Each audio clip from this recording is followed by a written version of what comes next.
We are joined by Professor David Dunn, Professor of International Politics in the Department of Political Science and International Studies at the University of Birmingham. Welcome to the broadcast, Professor. Professor Dunn, firstly, explain to us how does this work? Recruiting for spies on social media, public platforms and the dark web no less.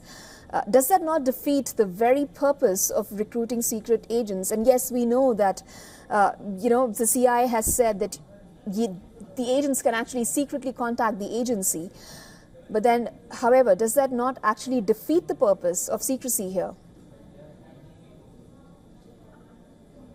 Well, what we find is that agencies like the CIA and MI6 are much more open in their operation.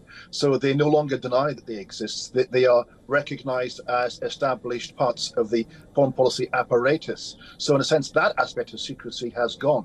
But so long as they can actually establish a relationship through a VPN mechanism with an individual who is of value to them, then they can use that means of new technology to actually contact and have a relationship with them secretly, and hopefully be in a position to benefit from the information that they can share through that network. It's a process that actually is much easier, cheaper, and more secure than actually trying to recruit people through embassy staff in a capital city, or when those individuals are visiting a third party country, and they try to do that.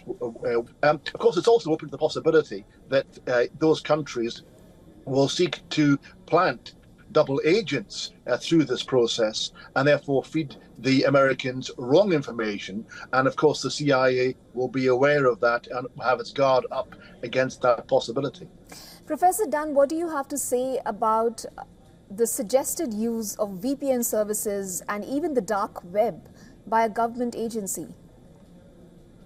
Well, it recognizes the world in which we live, in that the dark web is very much a space where the CIA needs to be over that organization, that mechanism, in terms of both countering criminality, but also recognizing that that's the space in which foreign states operate. They use the dark web to recruit agents in their own country for purposes of black propaganda, to actually put out false information, false news stories, to interfere with elections and the like. So it's only a good thing, really, that actually in a defensive manner, intelligence agencies are in that space and using that space to their benefit. Professor Dunn, given the acumen of the CIA, is there a particular reason why perhaps this announcement has been made publicly? Well, I think actually they are a much more transparent organization, and I think they're keen to talk about their successes. And since the illegal invasion of Ukraine by Russia in the last 2 years, there have been many Russians who actually have had a pang of conscience about the nature of the regime that they work for, and are keen to actually undermine the success of that regime in its illegal operations in Ukraine by working for the CIA and supplying them with information on exactly what the Russians are up to. So having seen this method work, they're keen to publicize that and keen to publicize their success in recruiting human agents. For a long period recently, there has been a reliance on technical means of information, but actually having human sources of information is regarded as a better, more reliable source of information, and they're keen to expand their networks.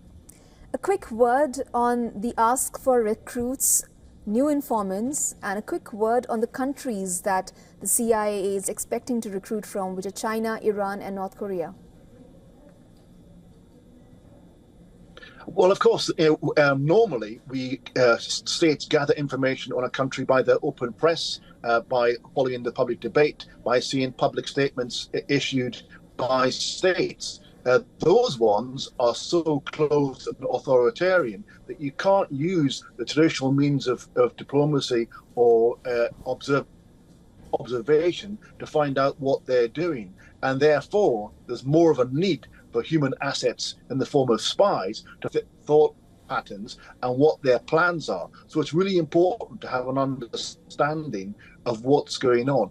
For example, the current crisis in the Middle East, if they had spies in Tehran to understand what the thinking was there, they'd be in a better position to judge what to do next than if they didn't have those assets. Okay, thank you so much, Professor Dunn, for joining us with those details on this report. Always a pleasure. For all the latest news, download the WION app and subscribe to our YouTube channel.